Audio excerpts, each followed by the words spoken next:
This video is brought to you by Squarespace. Welcome back, everyone. It is time once again to get to some viewer mail. These are all books and zines sent in by people just like you, and I want to get right to it. So first up today, we have this wonderful book that comes to us from Thomas Esney.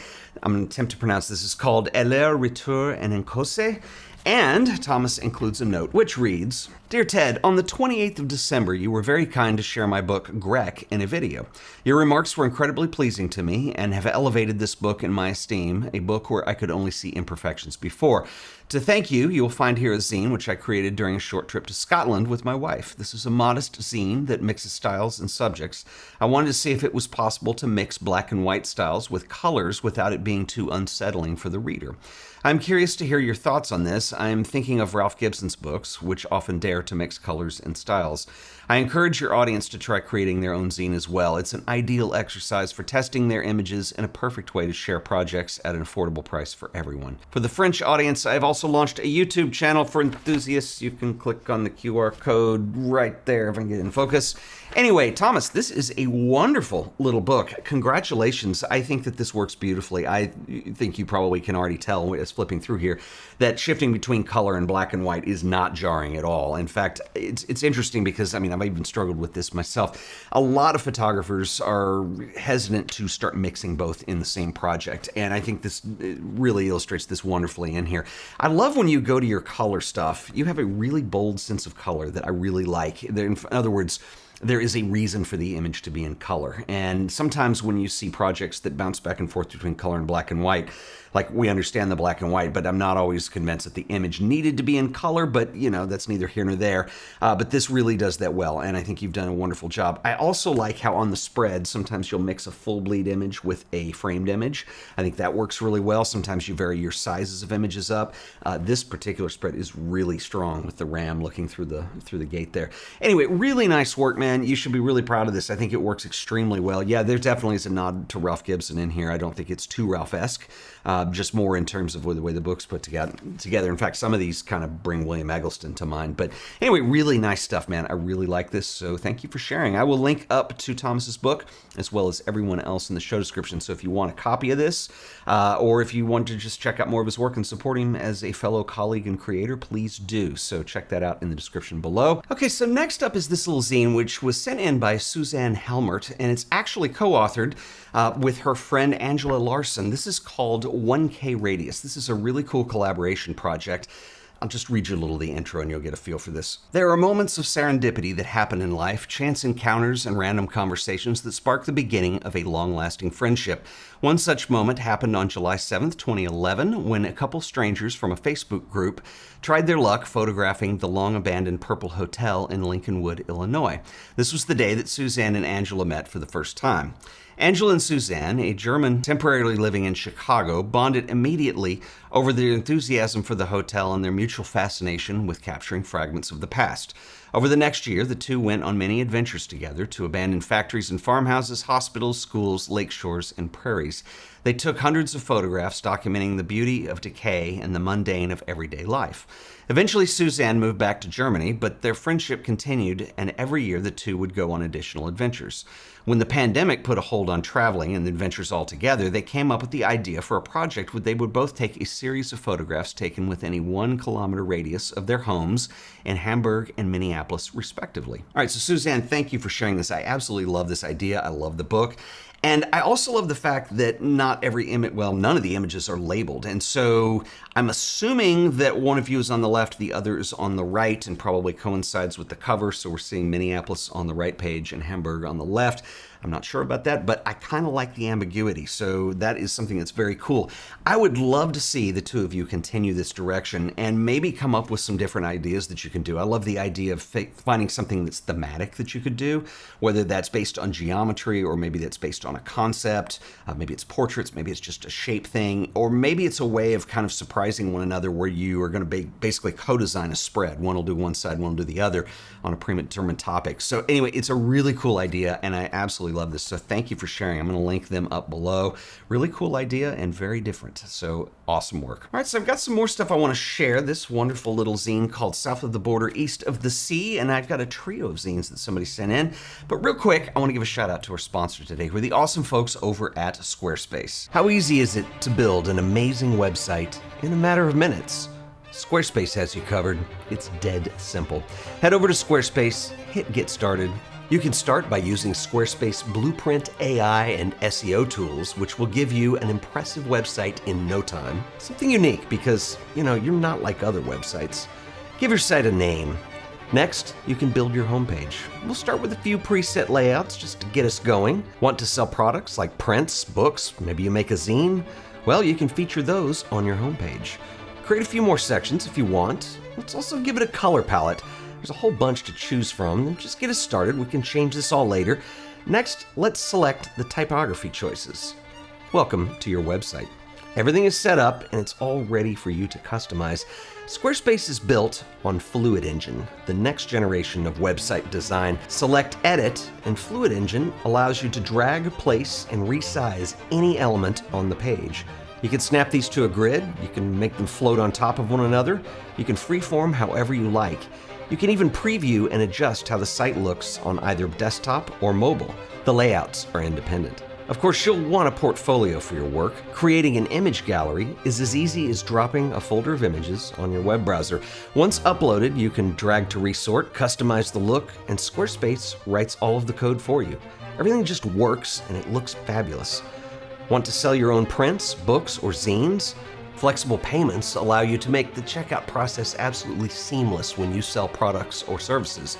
You can accept credit cards, PayPal, Apple Pay, and in eligible countries, you can offer customers the option to buy now and pay later with Afterpay and ClearPay. You should try Squarespace for yourself. It's absolutely free, no credit card required. Just go to squarespace.com/AOP, sign up for that free trial. If you decide Squarespace is right for you, I can save you an additional 10% on your order by using offer code AOP on checkout. That's right, the code is AOP. So stop procrastinating, go build your website today. And I want to give a special shout out and thanks to Squarespace for sponsoring this video. All right, so next up, we're going to take a look at a zine that was sent in by a gentleman named Razvan Toma. This is called South of the Border, East of the Sea.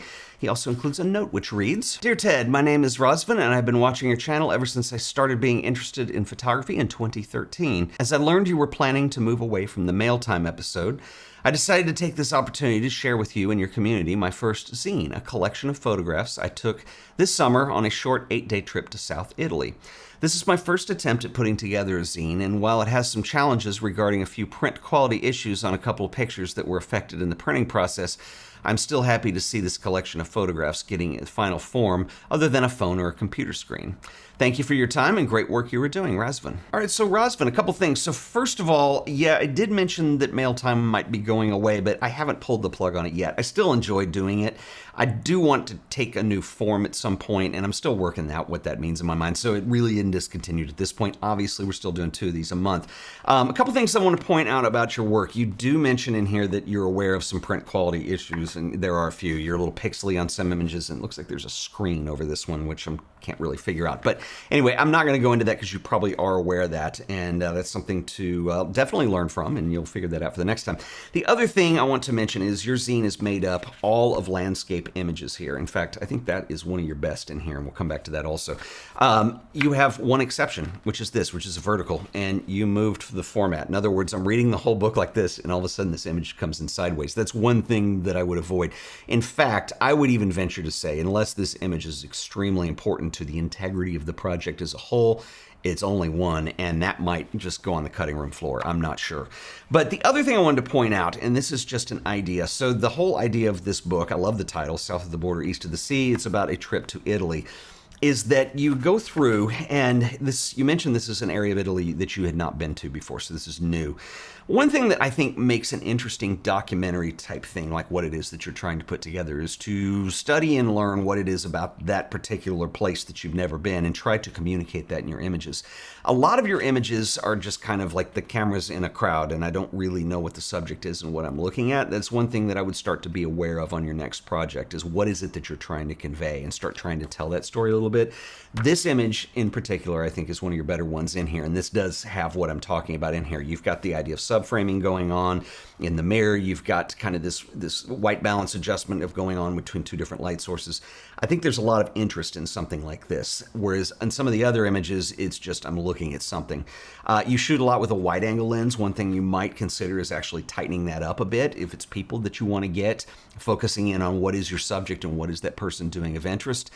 Or maybe you want to go wide, but then the problem there is when you have a lot of people in the image, everything must make up the sum of the whole. I think you're going for that a little bit when you have people sleeping behind obstructing views and stuff, but I would work on that. You've got some objects over here that really don't belong in the image. So working on your framing is a really important thing. But man, this is a really nice start. I love the title. I love the idea of this. I love the back shot where you're shooting through the screen too. I think that just use this as a catalyst and a jumping off point for your next project and continue to grow. And I think you're going to get somewhere that you're really happy with. So many thanks for sharing. I will link up to Rev's work below, and awesome stuff. So next up, we've got a trilogy of zines. These are 3 little zines that were sent in by Pierce Alexander Marks. Number 1 is subtitled Art is Inherently Interesting. Number 2 is Difficulties and Dogmas. And number 3 is The Merit of the Photographer. And Pierce also includes a small note which reads, Ted, love your work. I hope you enjoy these. I just put out these 3 last year and I'm working on more. This is 10 years of my photography and reflections on photography. Pierce. All right, so Pierce, 2 things that I really love about these. First of all, the photography is outstanding in all 3 of these. I love the fact that you're also writing about your work too. This is a lot of text in here, and then a couple things that I want to point out about layout. But I really love the photography that's in here. I love the ideas that these are separated in, and you've tackled something that's actually somewhat difficult, I think, in terms of putting big ideas into very short publications. And so kudos to you for doing that. And I love to see you do more. The one thing that I would highly recommend that you do on here is, first of all, if you know anybody who is a graphic designer that can kind of help you with layout, I think that would be one thing. I'm not a big fan in here when you switch directions on images. And so, for instance, there are pages where all of a sudden I have to turn the entire zine 45 degrees to see what is going on here with another image. And after a while, it is a little bit disorienting, and that's something that's just not really natural. And I know what you're doing, and a lot of people do this. You're trying to maximize the space that you have on the printed page. And so I appreciate that. And most people are afraid to go really small, especially with the horizontal. And these decisions do affect what it is that you're trying to do with layout. But I think that's one thing that could help you a lot as well.